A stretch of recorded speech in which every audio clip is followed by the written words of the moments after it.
त्रिभुवन पीड़ा हरण हार हो, तुमको मेरा नमस्कार। सर्व जगत के अलंकार, प्रणाम तुम्हें मेरा हर बार।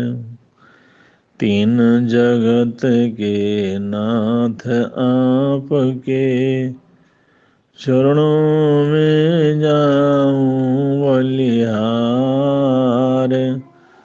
भवसागर के शोषण करता, तुमको वंदन बारंबार। भवसागर के शोषण करता, तुमको वंदन बारंबार।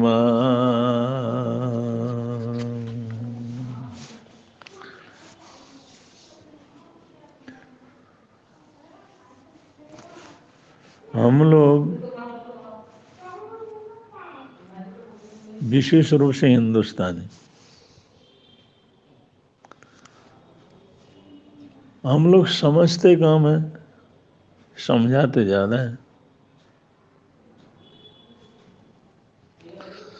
स्वयं समझते कम है और समझाते ज्यादा है, इसलिए सुलझते कम है, उलझते ज्यादा है। उलझे रहते हैं किसी न किसी समस्या में।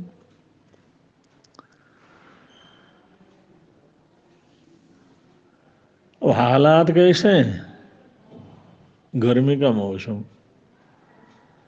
भयंकर गर्मी, दोपहर का समय, पसीने से तरबतर। एक गांव के चौक में जो चबूतरा था, वहां पर एक महात्मा जी आकर के बैठे। प्यास लग रही थी। वहां कुछ लड़के थे, उन्होंने कहा बेटा यहाँ पर पानी वगैरह मिलता है क्या? तो उस लड़के ने कहा महात्मा जी लस्सी चलेगी? महात्मा जी बड़े प्रसन्न हो गए, इतनी गर्मी है, इस गर्मी में अगर लस्सी मिल जाए तो फिर क्या चाहिए। वो एक छोटा पूरा मटका भर के ले आया। अब ये लोटा भी लेकर के आया। महात्मा जी ने एक लोटा लस्सी पिया, दूसरा लोटा लस्सी भर भर के चढ़ाया, तीसरा लोटा भी उन्होंने पी लिया। बड़ी तसल्ली हुई, बड़ी शांति हुई। प्यास और गर्मी का मौसम, शरीर एक एक बूंद के लिए तरस रहा था। ऐसे समय में जिस समय वो लस्सी मिली, 3 लोटा लस्सी बहुत अच्छी तरह से तृप्त होकर के पी लिया, शांति हो गई।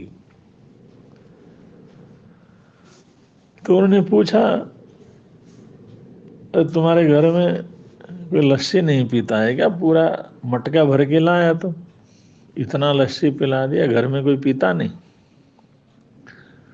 तो लड़का बोला पीते तो हैं, लेकिन आज सवेरे इसके ऊपर एक चूहा तैर रहा था, इसलिए किसी ने नहीं पिया। महात्मा जी को ऐसा गुस्सा आया, झल्ला करे। उन्होंने कहा नालायक, वही ऐसे चूहा मरा हुआ लस्सी वो मेरे को पिलाना था? मरे हुए चूहे वाली लस्सी पिला दी। उनको ऐसा गुस्सा आया, वो जो लोटा था उठा करके जिस समय फेंका, वो लड़का रोने लगा, मम्मी मम्मी मम्मी। अरे मम्मी गजब हो गया, इस महात्मा जी ने तो हमारा लोटा ही तोड़ दिया, लोटा ही टूट गया। मम्मी कहने लगे कोई बात नहीं बेटा। उन्होंने कहा कोई बात नहीं क्यों? सुबह सुबह जो लेटरिन जाने हैं वो किस में पानी भर के ले जाएंगे? सवेरे सवेरे जाना पड़ता है तो लोटा तो टूट गया, लेकर के कैसे जाएंगे लेट्रिन पानी, किस में लेकर के जाएंगे? वो लोटा भी लेटने जाने का लोटा था। और क्या हाल हुआ होगा ये तो आप लोग अनुमान लगा सकते हैं, लेकिन हालात ऐसे बन जाते हैं।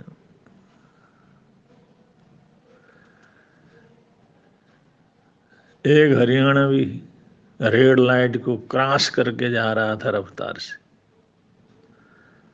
आगे जाते ही पकड़ा गया। पुलिस वालों ने पकड़ा उसको, पुलिस वालों ने उसको रोका, डंडा उठाया और बोला क्यों भाई, तने लाल बत्ती ना दिखे क्या? बोलता क्यों नहीं? वो हरियाणा भी बोला लाल बत्ती को दिखी थी पर तू ना दिखा, कित लुक रहा था। अब रास्ते के नियम जानते हैं, लाल बत्ती देख करके नहीं रुकते, पुलिस वाला देख करके फिर रुकते। ये हम लोगों का अनुशासन है। लाल बत्ती तो रुकने के लिए इशारा है, तुम रुको, लेकिन लाल बत्ती से नहीं रुकेंगे, सामने पुलिस वाला खड़ा हो तब रुकेंगे। तो हम लोग कानून का इतना सम्मान करते हैं, कानून का तो करते ही नहीं, सिर्फ लठ पड़ती है तो उसका सम्मान करते हैं, पुलिस वाला पीटता है तो उसका सम्मान करते हैं, उससे डरते हैं, लेकिन कानून कायदे से नहीं डरते। जब तक हम कानून कायदे को नहीं मानेंगे, संविधान को नहीं मानेंगे, तब तक हमारी व्यक्तिगत, पारिवारिक, सामाजिक उन्नति हो नहीं सकती। अगर हम कानून कायदे से, संविधान डरते, संविधान को मानते तो इतने घोटाले क्यों होते? भारत एक ऐसा देश है जहां लोग लॉजिक से नहीं चलते, यहां तो मैजिक के पीछे भागते। लॉजिक से नहीं चलते, मैजिक के पीछे भागते हैं। इसलिए इस देश में वैज्ञानिक कम है और बाबा लोग ज्यादा। हम्म। वैज्ञानिक कम है और बाबा लोग खूब है।